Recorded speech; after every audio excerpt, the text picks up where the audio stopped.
vamos a estar hablando sobre las unidades de mantenimiento del aire comprimido, comúnmente le llamamos FRL. Estas son las unidades de tratamiento del aire comprimido o FRL como le decimos siempre. ¿Por qué FRL? FRL es porque componen las mismas un filtro, un regulador de presión y un lubricador. FRL. Estas unidades son indispensables para el correcto funcionamiento de cualquier sistema neumático. Cualquier máquina neumática debería contar con una de estas al inicio de la misma, es decir, al principio de la instalación. Más allá de que haya un filtrado previo del equipo, o mejor dicho, del aire comprimido, es decir, que se haya hecho un filtrado o un tratamiento del aire comprimido en la línea o a la salida del compresor, es indispensable colocar una unidad para cada máquina y ahora vamos a ver justamente por qué.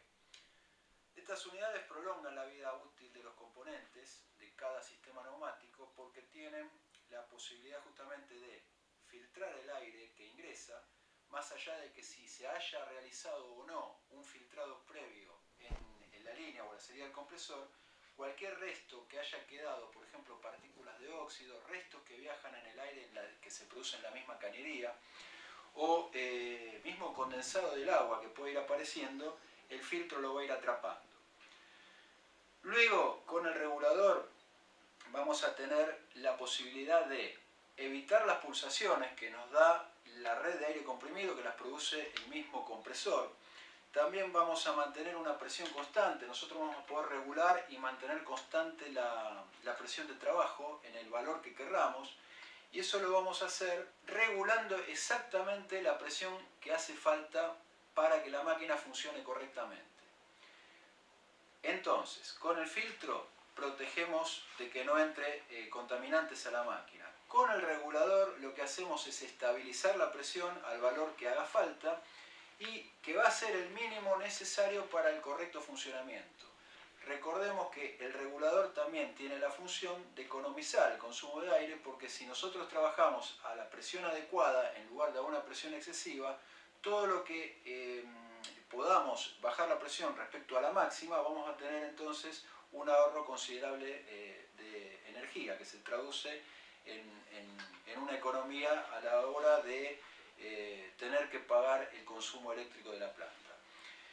La última parte del equipo de filtro, regulador y lubricador es justamente el equipo lubricador, que lo que hace es proveer de lubricación a cada uno de los componentes que componen el circuito neumático. La única forma de lubricación que le llega a cada parte de los componentes, ya sea válvulas, actuadores, toda la parte que compone una máquina neumática, es justamente a través del lubricador. Llega junto con el aire a través de una neblina que se produce en el lubricador, y si no contamos con este equipo, luego lo que puede pasar es que el equipo trabaje sin lubricación y aumente el rozamiento interno, posibilidad de que se atasque, se traban las válvulas, en definitiva la vida útil disminuye muchísimo. Una descripción simple del funcionamiento de este equipo la podemos encontrar en este corte, que si bien corresponde a un modelo anterior, no es la versión actual, la del corte, pero es ilustrativo y es muy práctica para este caso. Vamos a ver cómo trabaja así a grandes rasgos. El aire comprimido ingresa, en este caso por la izquierda, por la izquierda visto desde la cámara, ingresa por la izquierda y tenemos que lo primero que hace es ingresar al filtro. Previamente vamos a tener sobre la parte superior del vaso una especie de disco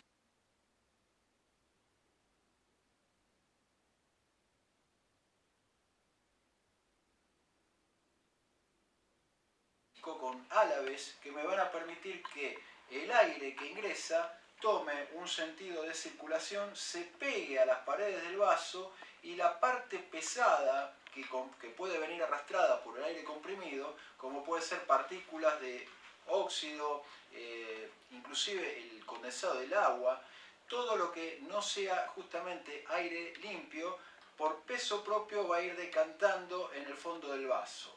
Luego el aire ya libre de estas impurezas sube, pasa por el elemento filtrante, que normalmente es de alrededor de 40 micrones, es decir, que cualquier partícula mayor a 40 micrones va a quedar atrapada acá.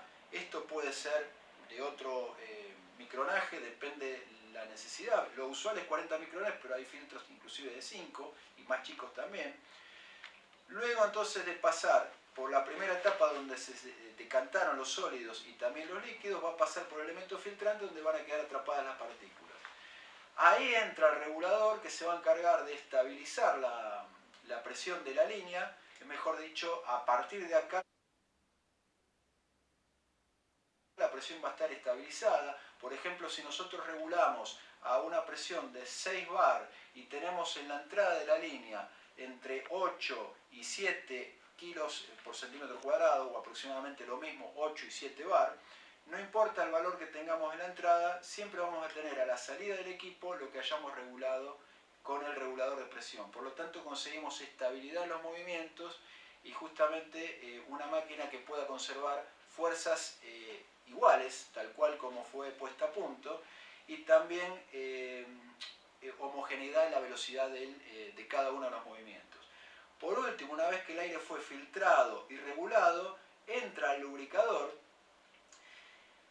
se produce por un efecto Venturi que tenemos acá dentro del propio cuerpo del lubricador, una depresión en el vaso que provoca que el aceite que estará contenido adentro del recipiente, adentro del propio vaso, pueda subir y se va a enfrentar con el gotero, o sea, con el dosificador de lubricación, que lo que nos va a permitir es regular el dosaje de aceite de forma que caiga aproximadamente una gota por cada 1000 litros normales minuto. Luego le podemos dar algunas indicaciones de cómo hacer en forma práctica esa regulación, pero a grosso modo, para entender el funcionamiento, decimos entonces que el aire que ya está filtrado y regulado pasa por la última etapa, que es la del lubricador, por depresión sube la gota de aceite y nosotros podemos regular desde este regulador de dosaje qué cantidad de aceite queremos suministrar al sistema. Al caer la gotita se encuentra con el chorro potente, la corriente principal de aire pasa por acá arriba, simplemente lo que cae es la gota y al enfrentarse con ese chorro de aire se esparce formando una neblina que va a viajar junto con el aire comprimido, lubricando todas las partes neumáticas de la máquina. Eso es a grandes rasgos una descripción del funcionamiento del sistema, de un sistema convencional, que luego vamos a ver que viene en varios tamaños. Filtra, regula y lubrica, permitiéndonos entonces obtener buena calidad del aire comprimido. Espero que les haya servido. Muchas gracias.